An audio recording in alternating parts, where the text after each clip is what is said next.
Hi, grade one, Miss Halliburton here. So, your teachers and I have been watching you guys go on your big reading adventures, and we are so impressed.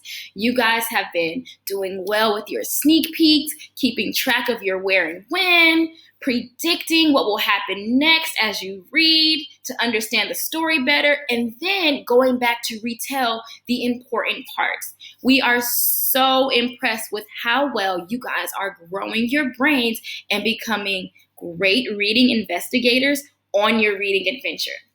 So, today we're going to focus on rereading to notice more.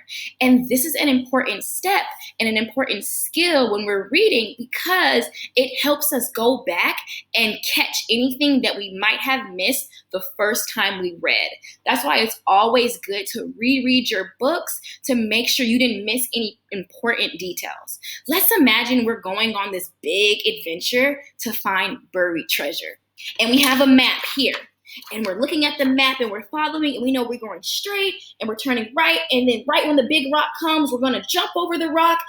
And then we're like, oh, but I think that I may have forgot something back along the path. So let me go back and make sure I didn't forget any clues. And that's exactly what you're going to do during your reading. You're going to reread a book that you have already read. And you're going to see, I wonder what clues I may have missed out on to help me with my reading adventure. I wonder what ideas I may have missed inside of the illustration, any clues that may help me understand the story even better. So you guys are going to come along with me again in my reading adventure, and we're going to reread Miss Nelson is Missing, and we're going to notice some things that we may have forgot when we read it the first time, okay? So, friends, you're going to come along. All right, Miss Nelson is missing. Let's go in and see what we missed the first time. The kids in room 207 were misbehaving again. Spitballs stuck to the ceiling, paper planes whizzed through the air. They were the worst behaved kids. They were the worst behaved class in the whole school. And so now I'm just going to look in my pictures and my illustrations. And I see airplanes flying, but they are misbehaving. I see someone putting their head inside of the trash can. Feet are up in the air. Oh my goodness. It's a lot going on. Now, settle down, said Miss Nelson in a sweet voice. But the class would not settle down. They whispered and giggled. They squirmed and made faces. Oh yeah, these illustrations are definitely telling us how these students are acting. Poor Miss Nelson. They were even rude during story hour, and they always refused to do their lessons. Something will have to be done, said Miss Nelson. So, now I'm thinking, I wonder what Miss Nelson is going to do. It seems like she's making a plan. Let me read to continue seeing what's going to happen. The next morning, Miss Nelson did not come to school. Wow, yelled the kids. Now we can really act up. They began to make more spitballs and paper planes. Today's let's be just terrible, they said. Not so fast, hissed an unpleasant voice. Now I'm thinking, I wonder who this is going to be. And I think it might be that new mean teacher. Let's see. A woman in an ugly black dress stood before them. I am your new teacher, Miss Viola Swamp. And she rapped the desk with her ruler. Where is Miss Nelson? Asked the kids. Never mind that, snapped Miss Swamp. Open those arithmetic books. Miss Nelson's kids did as they were told. So now I'm thinking, I wonder why they're behaving now. It might be because she's mean.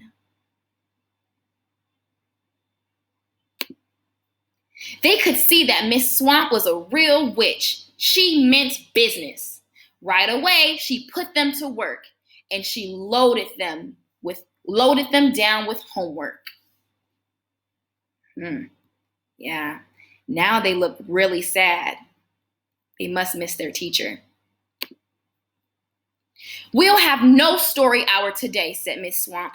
Keep your mouths shut, said Miss Swamp. Sit perfectly still, said Miss Swamp. And if you misbehave, you'll be sorry, said Miss Swamp. The kids in room 207 had never worked so hard. Days went by and there was no sign of Miss Nelson. The kids miss Miss Nelson. So now I'm looking at the illustrations and I can see that their faces look so sad and they're looking out the window. They're probably looking to see when Miss Nelson would come back. Maybe we should try to find her, they said. Some of them went to the police. Detective McSmog was assigned to the case. He listened to their story. He scratched his chin. He said. I think Miss Nelson is missing. Detective McSmog would not be much help. Detective, we know she's missing. We're trying to figure out where she is.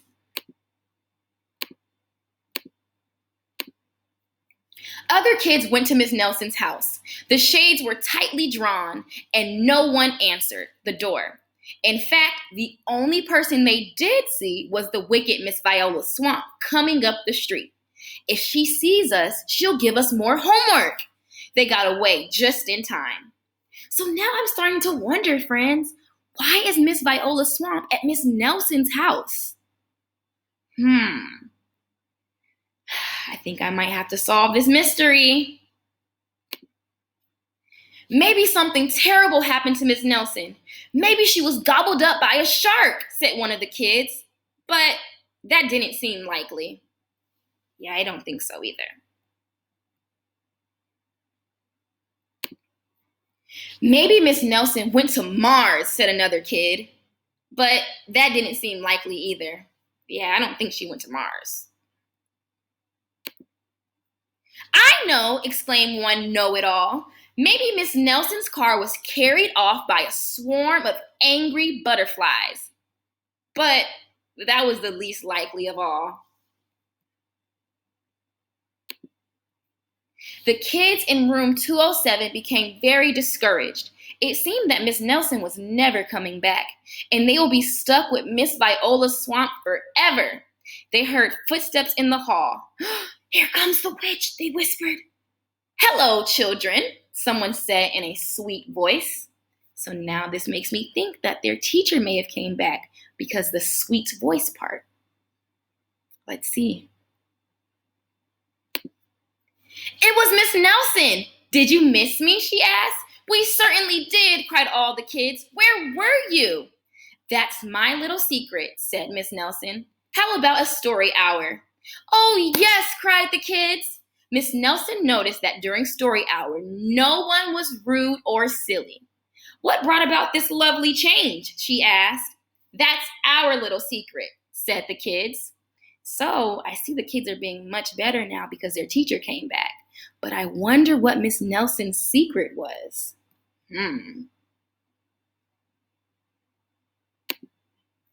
Back home, Miss Nelson took off her coat and hung it in the closet, right next to an ugly black dress. When it was time for bed, she sang a little song. I'll never tell, she said to herself with a smile. So now I'm thinking, because I might have missed this. The black dress was in her closet and she's singing, I'll never tell. I'm thinking that maybe Miss Nelson was the real Miss Swamp. So Miss Swamp wasn't really a witch. It was Miss Nelson dressing up as her. Because here's the black dress. And she's saying, I'll never tell. And then on one of the pages, she was walking up to Miss Nelson's house. Oh, and then also in the closet, we can see a box that says wig. So maybe that was the black wig that Miss Nelson put on to make it look like Miss Viola Swamp. I never noticed this. P.S. Detective McSmog is working on a new case. He is now looking for Miss Viola Swamp. Wow, I noticed so much stuff in this book, friends. I think that Miss Nelson pretended to be Miss Swamp, a mean witch, to make her students behave. But the detective is silly because he doesn't know that Miss Nelson was really Miss Swamp. Wow, isn't it so great to go back and reread to see what you find? So now you guys are going to do it. It's your turn. I know you can do it, friends. Go back and see if you missed any clues. Good luck.